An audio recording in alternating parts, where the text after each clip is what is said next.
Hello everybody, my name is Charlotte Francis. I am a junior sister working on Dove Unit, and today I'm going to be talking to you about the HCA and the role that they play in transplants. So the objectives for today's presentation are to identify the HCA's many roles when caring for transplant patients, and this includes things such as personal hygiene and skin assessment, nutrition and hydration, infection prevention and control, early detection and escalation, and advocacy and emotional support. So before we begin, and I cannot express how passionate I am about this, but you are not just a HCA. I can't count the number of times that I've heard somebody say that in the position of a healthcare assistant. And this is important to me because you are the first people that the patients see in the morning. They spend most of their time with you throughout the day, and they will probably talk to you about things that the nurses or doctors might not even be aware of. So everything they tell you is really privileged and really important, and you need to appreciate how important your role is when caring for transplant patients. So moving on to our objectives for today, I'm going to first talk to you about personal hygiene and skin assessment. And the first three bullet points that are listed below relate to personal hygiene, the first of those being mouth care. Now, mouth care is very important for anyone in day-to-day life. However, with our post-transplant patients, we know that they are more susceptible to mucositis. So it's really important that when we are going into these patients and assisting them in the mornings, that we check that they are doing their twice daily brushing of their teeth and also taking their mouthwashes, which is predominantly the responsibility of the nurse. But often these patients are led in bed and they're feeling quite lousy, and they'll say to the nurse that they'll do them in a minute. And at that point, we will go out and then leave the room and may get distracted by something else and don't always get the opportunity to check back with that patient. And as a healthcare assistant, you're more likely to notice that these things perhaps haven't been done. And at that point, you can encourage the patient and also escalate to the nurse if you're concerned about this and that the patient isn't doing it.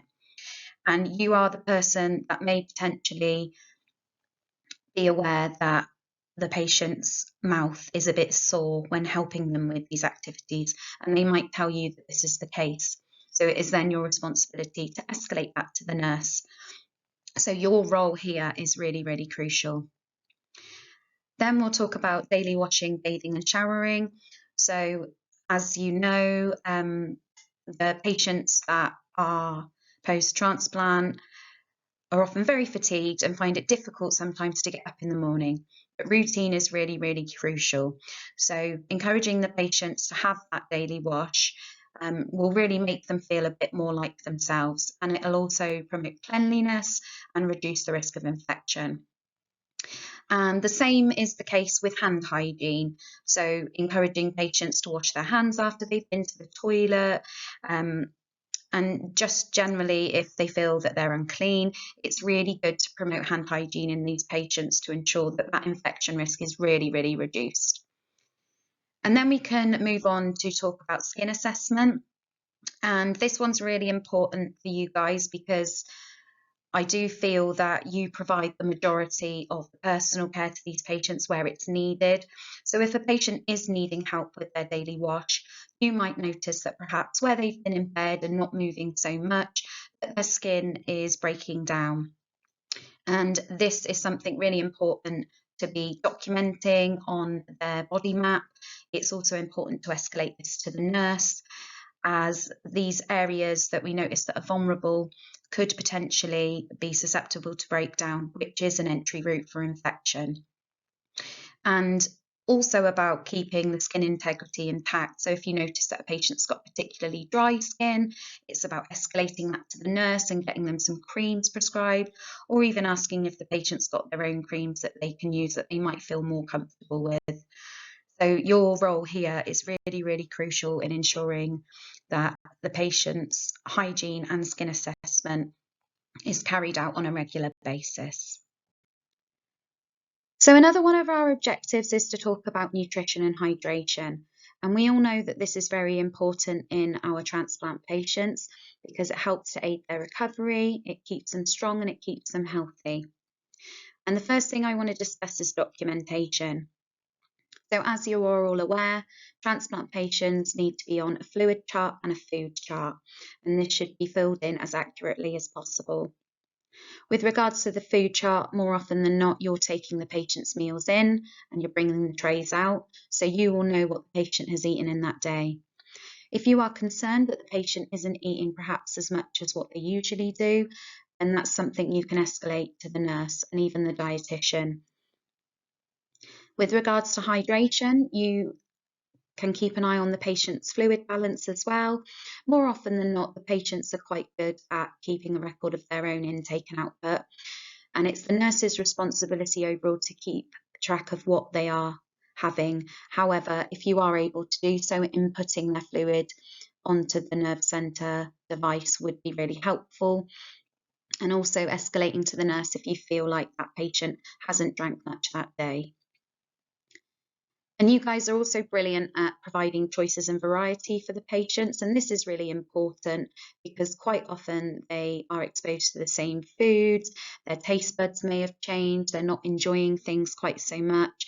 So providing choices and variety is really important, and offering different options, knowing what the patient's likes and dislikes are.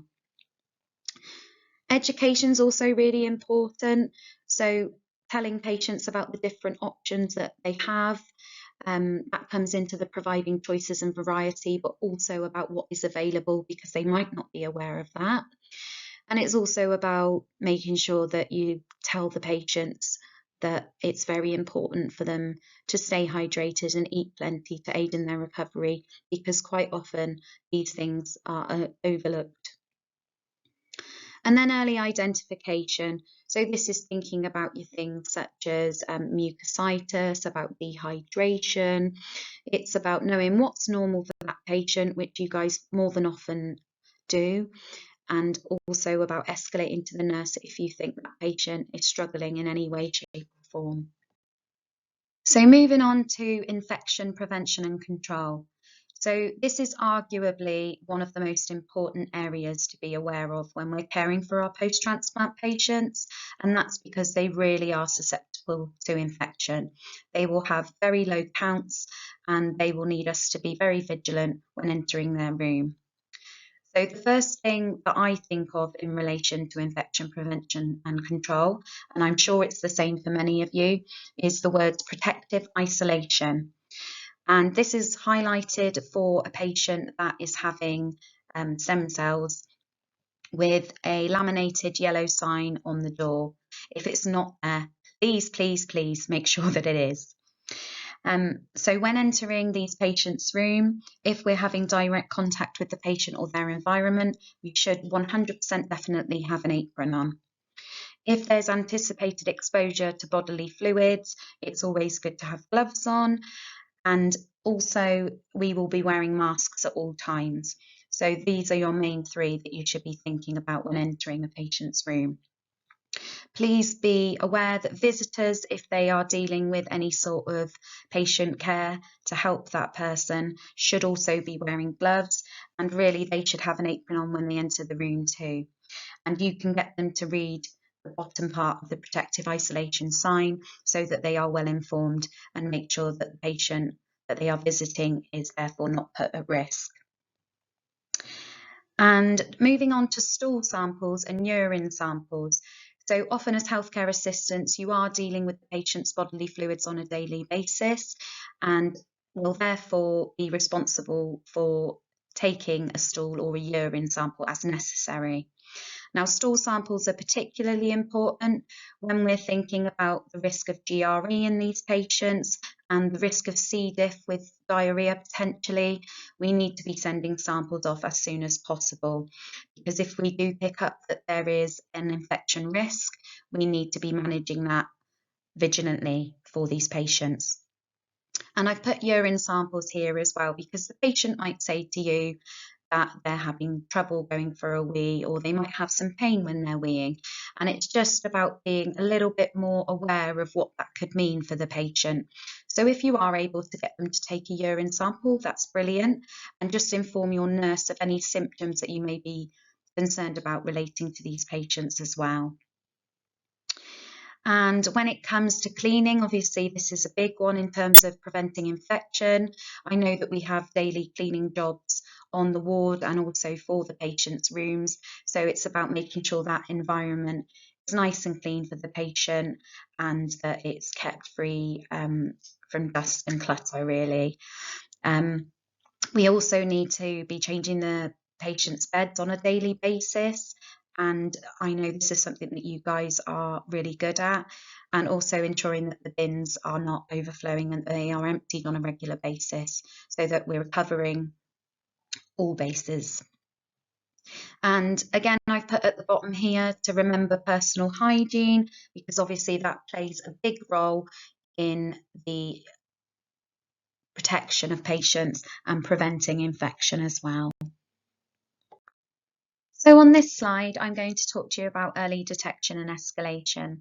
And this is really important for healthcare assistants because you are often the people that see the patients most throughout the day, and you are likely to notice if they are feeling different from their normal or they're not quite right. So escalating to the nurse if you feel that this is the case is really, really vital. We're going to discuss the topics that are listed below with regards to early detection and escalation. And some of these we have already covered in part, but what this will do is enable us to highlight the most important points relating to each one. So mucositis, nausea and vomiting, and diarrhea, I will put together because I feel that they are all interrelated. And this is because mucositis affects the entire gastrointestinal tract and not just the mouth. To begin with, we'll talk about the mouth because mucositis obviously does affect this. And if you are to go into a patient and they have got their breakfast next to them and haven't really touched it, they might tell you that they've had difficulty swallowing it, or it hurts when they're chewing, perhaps that they've tried to brush their teeth that morning and it's felt really uncomfortable and their mouth just doesn't feel quite right. At this point, you would need to escalate this to the nurse because it could be that mucositis is affecting their mouth. Then nausea and vomiting comes into it too, because if a patient has vomited and we're already suspecting that mucositis could be a problem, that's only going to exacerbate the situation. So early intervention in terms of anti-sickness medication to get on top of things will really, really help that patient. So if your patient tells you that they're feeling nauseated, do escalate that promptly. Also with vomiting, early detection is good because we could put measures in such as a syringe driver if it's necessary. That way we can make sure that the patient is managed properly. And also remember that with vomiting, it's worth documenting on the fluid chart and we can monitor that. Diarrhea as well. So as I said, mucositis affects the entire gastrointestinal tract. So the patient might have symptoms of diarrhea in relation to that. So diarrhea can obviously be very uncomfortable for the patient, and we always need to make sure that there isn't an infective cause of the diarrhea as well.